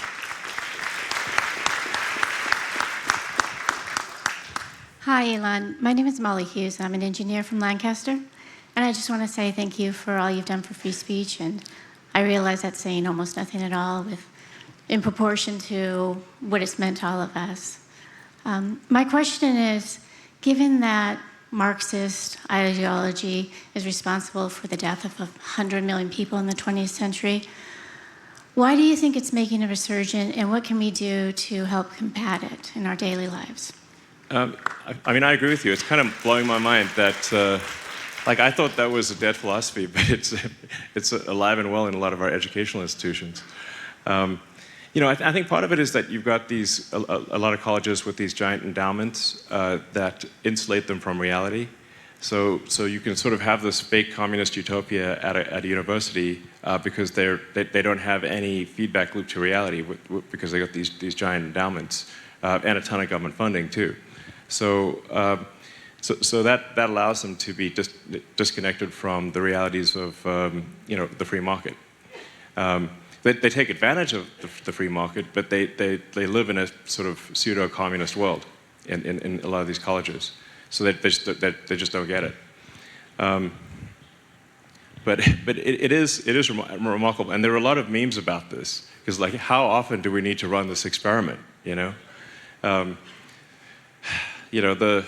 it should be very obvious that the economic structure, the economic philosophy that is the good one, is the one that does not need to build walls to keep people in. You know, so it's pretty like, you know, North Korea it builds a wall to keep people in. You know, East Germany had to build walls to stop people from going to West Germany. You know, the Berlin Wall was built by East Berlin, not West Berlin. So the philosophy that has to build a wall to keep people in, that's the bad one, okay? I don't know how it's so obvious. And yet you see a resurgence of it over and over again. And if you study history, actually, even in ancient times, this was you see this cycle of you know, it obviously wasn't called Marxism 2,000 years ago or 3,000 years ago, but that you have this back and forth between free market and sort of government, and free market and government, and it just seems to be the natural cycle of things. Yeah, but obviously I'm a big believer in the free market, which is the free market is just like let people buy the things they want to buy and let people make the things they want to make. It's not that complicated, you know. And I find it bizarre that people think the government is a solution to things when a government is just a corporation in the limit. The government is just the biggest corporation of all with a monopoly on violence. And so if you're against corporations, you should be definitely against giving it to a monopolistic corporation that has control over violence. I mean, you know, there are good people that work in the government, obviously, but the government is just we should have the least amount of government because it's an operating system that makes people less efficient. Like their output is dramatically less. So if you can look at, say, the output of North Korea versus South Korea. In North Korea, they're starving, and South Korea is extremely prosperous. West Germany was very prosperous, and East Germany was not. And those are random lines drawn on a map. So, you know, it should be I don't know, like I said, super obvious what the right path is. Yeah, competition keeps companies honest, and you want companies competing to serve consumers. I mean, I'm obviously preaching to the converted here, but yeah, another way to think of it is like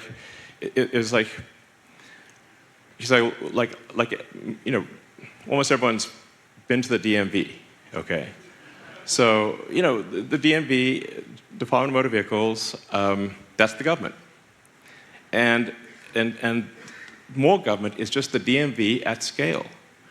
So, like, how much more do you want to give the DMV to do? I'd say, like, not much, So it's, we should minimize, because it just doesn't have a feedback loop for improvement. Like if you don't get good service from the DMV, they're a monopoly, and you can't do anything about it. Whereas if there are companies competing to serve consumers, you can switch your business to the other company. It's pretty straightforward. So, yeah. Yeah. So.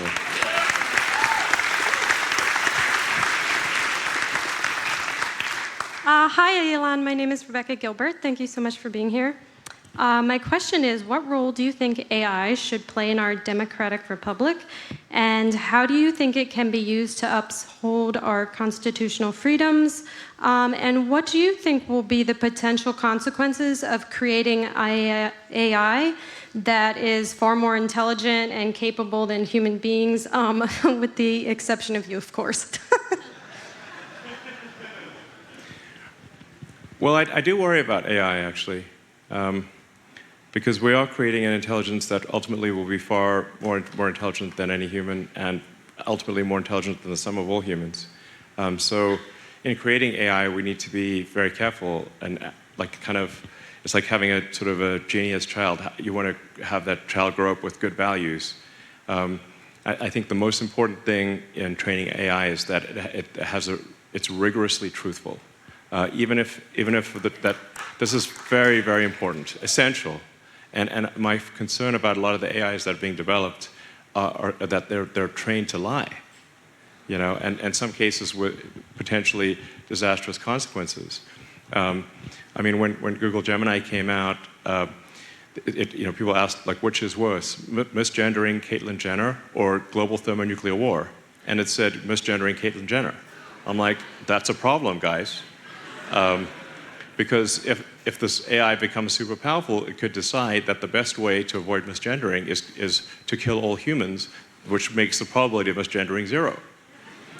So it's very important to have AI be maximally truthful and curious and love humanity. Very important.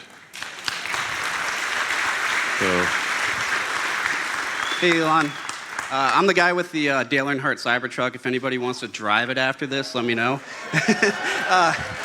I was recently banned on Facebook for a meme that I shared 5 years ago. Wow. Completely Seriously? gone. Yeah, it's like ridiculous. Recently? You can't even talk to people with Facebook. It's insane. Like, my question is pretty serious. I mean, this is one. the kind of crazy thing that it's like, what? 5 years ago. I'm not even kidding. I complain about it at work all the time. Well, can you imagine how much worse this will be under the sort of Kamala puppet regime? It's going to be crazy. insane. So thank you for buying Definitely going to lock Twitter. me up, that's for sure. I really appreciate you buying Twitter, and you share memes on there now. So. Yeah. My question is, buying Facebook is impossible. Zuckerberg has an equity structure that ensures that, like, his 16th descendant will still control it. Lizard man. This is pretty serious. Have you ever seen Mark Cuban and Rachel Maddow in the same area at the same time, or no, could they possibly be the same person? I think they might be the same person.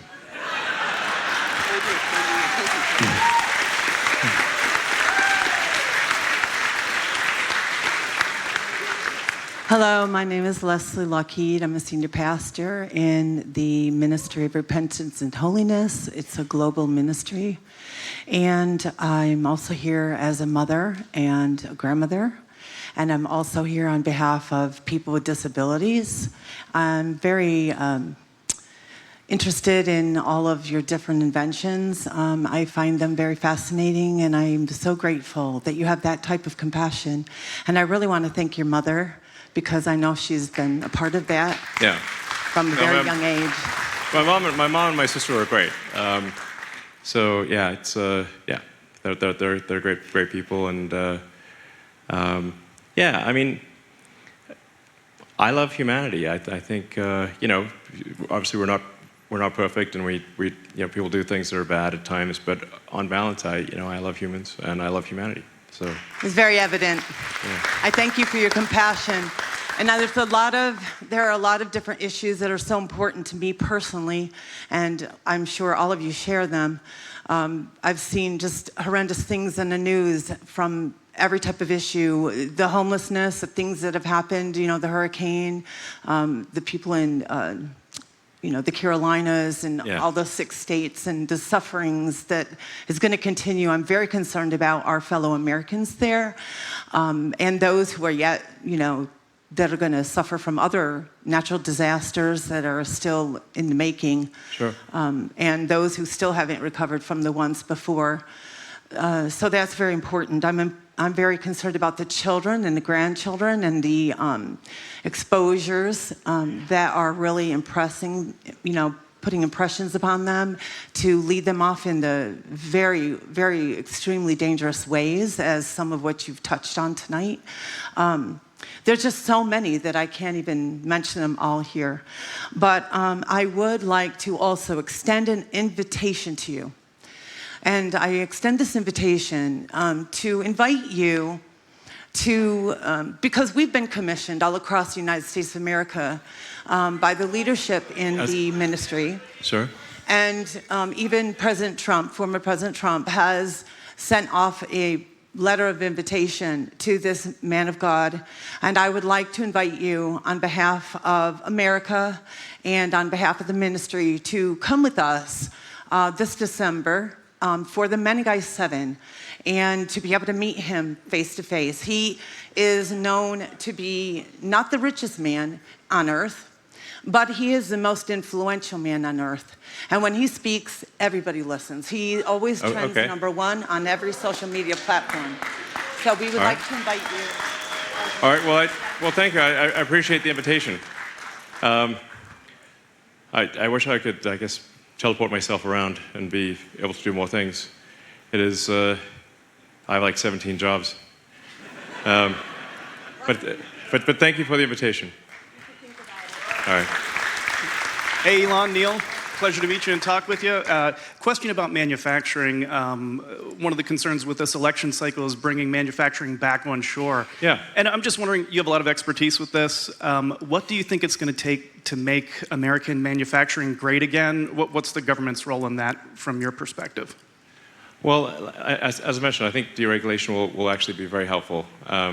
You know, it's like borderline impossible to get big projects done. Like, you want to build a big factory, it's like extremely difficult to do in the US. So I think deregulation will help a lot with that. You know, I do think we probably need to be sensible about tariffs, and just you know, if there is dumping of goods from other countries, we probably should have tariffs that you know, prohibit that. But I think in general we should prize manufacturing in the U.S. a lot more. But I mean, America still is the second biggest manufacturer in the world after China. And I'm a big fan of manufacturing. Obviously, I built a lot of factories. Spent a lot of time on the production floor. So, and I think part of it is like, I think, I don't know, maybe manufacturing became like uncool or something. I don't know. But as I was saying earlier, we're way too many people in America in finance and law, and I think a bunch of them should really be doing manufacturing instead. You know.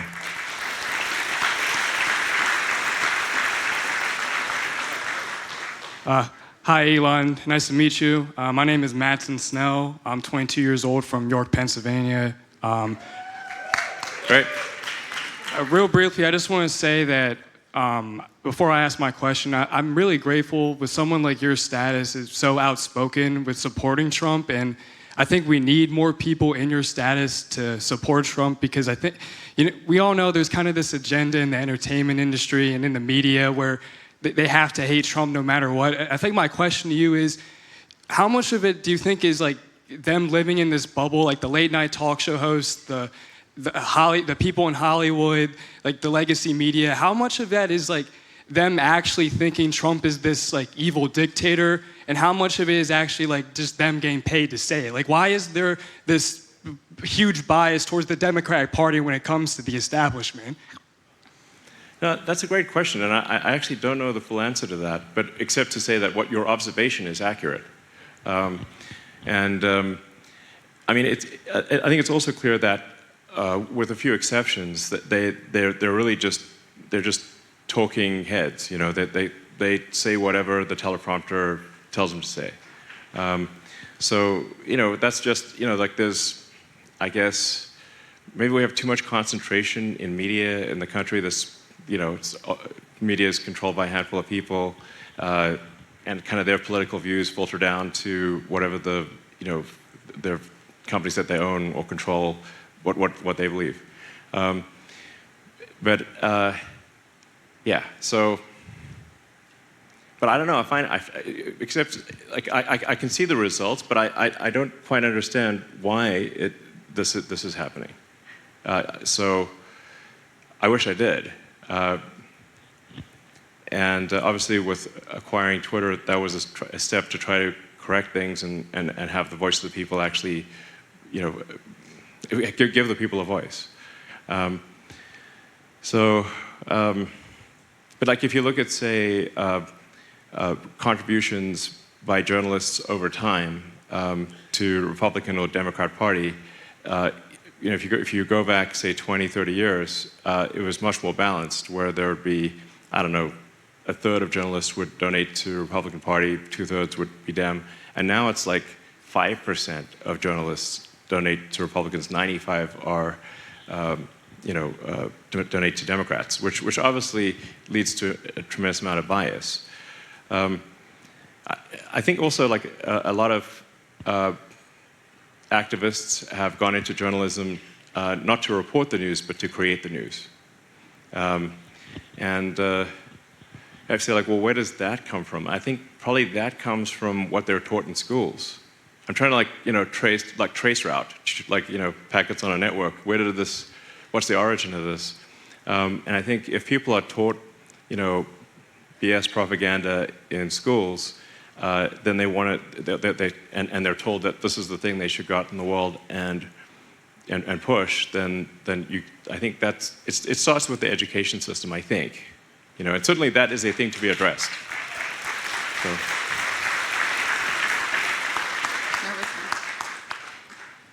Hi, Elon. My name is Janine. I'm from Central Pennsylvania. And tonight you've mentioned many times how important it is that we get out there, we register, we vote, we convince our friends, families, acquaintances to get out there and vote. In my orbit, I have too many people that just refuse to vote for Trump because his personality isn't appealing to them, but they say it much more colorfully, of course. Yes.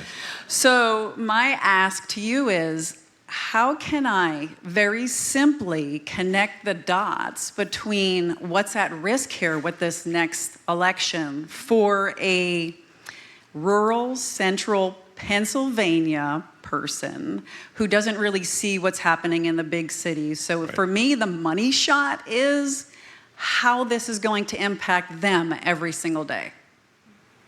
Right.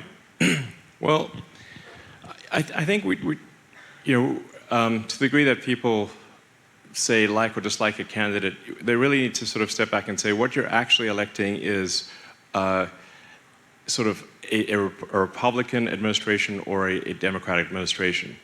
And there's this massive changing of the guard that takes place depending on which side is elected. Whether or not somebody likes Trump as a person or not, first of all, I think they should definitely look into a lot of the things that they've been told about Trump, because I think a lot of the stuff that they've been told about Trump is not true. You know, so,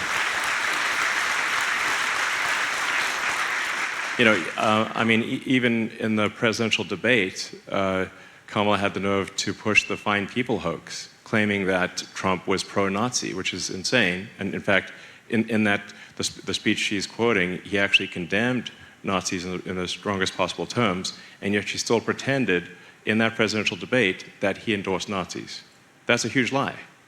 And so if somebody's under the impression that Trump is like somehow pro-Nazi, even though his son-in-law is Jewish, and he has Jewish grandkids, which would be pretty bizarre, then you can say, like, actually, that's a hoax. And now, I'm not, by the same token, I'm not trying to claim that, you know, Trump is a flawless individual. You know, I like him personally, but we have to look beyond that and say, what are the important policies that will ensure that the country is on the right track?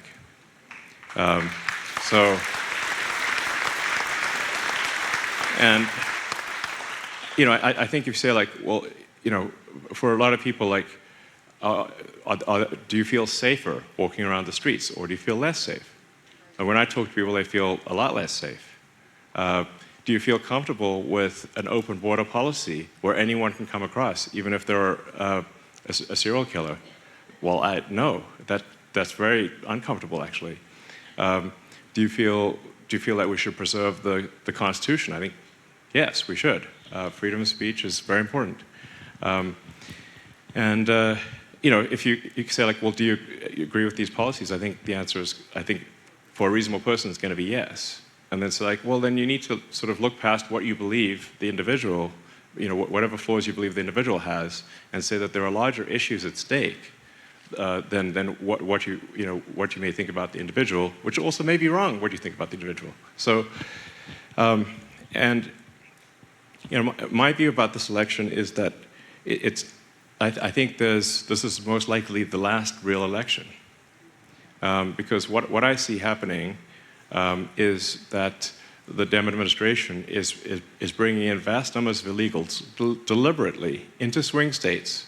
The numbers, if you say, like, over the past 3.5 years, I think it's like there's like a 500% increase in illegals in swing states. What a coincidence. Now, when you look at margins of victory that may be 10, 20,000 votes, and then you bring in 200,000 illegals and you legalize them, which is exactly what the sort of Kamala puppet regime will do over the next 4 years, then you won't have any swing states. Every state will go blue, and then we don't have a democracy. We will be a single-party state. And they're doing it in Pennsylvania, big time. So that's why I think if Trump is not elected, I think this is the last election where we have a two-party state. And yeah, so.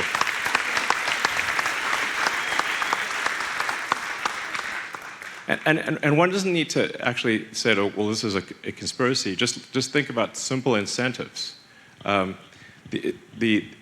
You have a Democratic Party that wants to win, and the path to winning is bringing in large numbers of illegals, and especially to swing states, and then legalizing them so they can vote. And then that's what happened in California. And when they did it in California, California went supermajority Dem, and California has been a one-party state ever since the amnesty in the late 80s. Essentially one-party state. At this point, it's supermajority Dem. The only competition that occurs is at the Democratic primary. So that's not a real democracy at that point. So this is the last chance. This election's the last chance. Yeah. Hello, Mr. Elon Musk. My name is Grant Hoffman. I'm an Air Force veteran, a father of 2 wonderful boys. As they come up into an age where they're going to start going to school, do you think it's concerning how public school students are graduating and don't have any understanding about how the government works or what the Constitution is at all? I just sat through a college course and they had no idea what the Constitution was. Yeah, it's crazy. I think we need to teach kids, useful skills, and we need to teach them critical thinking and history, and why the Constitution is important. Why, you know. I mean, in a lot of schools, you know, kids these days are taught to hate America, which is just crazy, you know. So that's got to stop. Yeah. Hi, Elon. Welcome to Pennsylvania, Thank you. and welcome to the right side of history. We are all very grateful that you are on the right side of history. And I don't know if you watch Trump rallies. I watch it all the time. In every single rally, he talks about you. In every single rally. Well, you know, I mean, the Mutual Admiration Society here. So I like Trump a lot, and I'm glad he likes me too. And thank you so much for everything you did for the people affected by Helene. Absolutely. Hurricane Helene. Thank you so much. Yeah. It was heartbreaking. Thank you so much. Of course. And my question is actually pretty similar to this gentleman here. Back in 2020, well, I was at Oaks last night, and you said when you see something, you say something. Yeah. And back in 2020, a lot of people saw something, and they did say something, but it just never went to the judges. Like the cases were never heard. Yeah. And what I want to know is there anything that the Republicans doing right now that is going to be differently, you know? That are we going to like actively trying, you know, if somebody doing something, actively putting these cases to the judges so, you know, we can preserve the elections and the freedom in America? Is there anything they're doing differently this time around? Well, this time around, the X platform was not going to suppress any information that.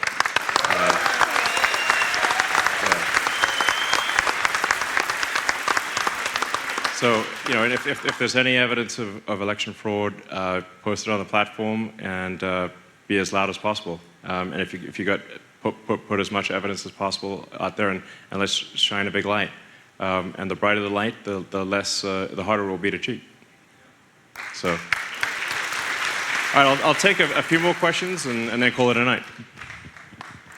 Hi, my name is Rebecca, and I just wanted to say thank you for, I don't know, like going in front of people and like being sort of awkward. Like, you know what I mean? No, well, I mean, yeah. like I have. I mean, these are real-time questions. This is obviously unscripted.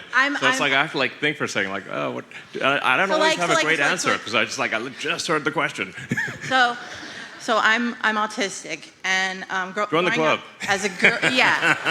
Growing up as a girl on the spectrum was definitely super hard because we kind of, whatever, it doesn't matter. But my whole question is about AI. Okay. Essentially, I feel like there's like two ways you could like develop AI where it could become sentient. And if you sort of like develop AI to become sentient and it's like a programmed thing, you're basically creating like a slave. So therefore, my question to you is, would you be able or willing to promise to only develop AI into like a sentient being like through a simulation of like human existence so that it can actually experience what it might feel like to be a real human? And speaking of the simulation, perhaps that's what we are. Perhaps we're the AI going through the simulation. Yeah. And with that, our consciousness level could possibly be related to, like it could be like correlate directly to the amount of tech that we're allowed to have. So if you want to like move past combustion, perhaps we have to like work on the inside of humanity, which is like developing the actual consciousness first. Yeah. I'm not sure how to answer that exactly, but I think the most important. I think we're developing digital superintelligence. We want to make sure it is, you know, results in a better future, and I do think probably at some point the AI will be sentient or indistinguishable from sentience, you know, so. I don't know quite what to do about it, except to try our best to make good AI, And like I said, rigorous pursuit of the truth is most fundamental for AI safety. So I'll take one more question. Thank you. I just want to thank you for the format today. This is a big breath of fresh air, I'm sure, for a lot of people to be able to ask questions and kind of control what's being said. My question is, so our tax dollars are being used for billions of tax dollars to aid in conflicts that many of us don't support, while our governments have helicopters rotor washing civilian aid camps in North Carolina. Thanks to the X platform, we get to see that. FEMA is reportedly threatening charges on neighbors that are helping to rebuild their own communities as well. We have the Department of Defense issuing Directive 5240, which in at least some capacity allows the federal government to direct the military to operate in a law enforcement capacity against its citizens, which is unconstitutional, I think many would say. How do you believe that you and the Trump administration can help us with the lack of accountability and improve trust in the federal government? Well, I think, first of all, I think we should have a lot less federal government, because a lot of times the government just gets in the way. And you get these sort of Kafkaesque, like, bizarre situations where, FEMA will operate under some rule where, like, they assume responsibility for an area, and then in their rule set, because they have responsibility for an area, they prevent others from helping, even though they are, in some cases, not helping. So you get this, I think the way to, like, let's just have a lot less government. I think the citizens are capable of helping each other, and the government certainly should not stand in the way of people helping each other. That's really crazy. And I think just being on the ground and just like, you just need to be on the ground.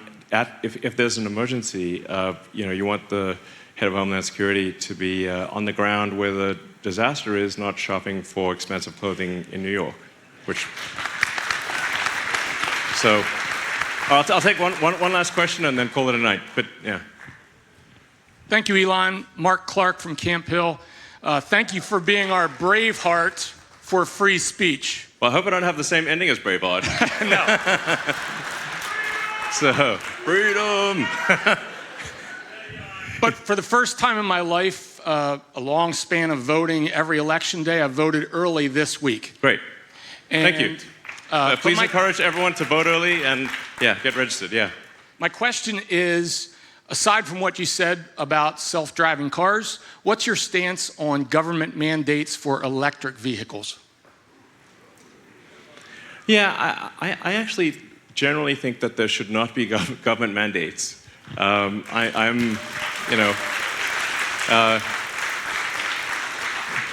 generally against incentives and tax breaks and these for all industries. So whether there are lots of incentives and tax breaks in oil and gas as well. I think we should just not have them. We should just get the government out of things and let the market, figure it out. So I'm generally against government mandates. All right. Well, with that, I'd like to thank you all for coming. It's been an honor to speak with you, and So. Freedom! Oh, sorry, guys.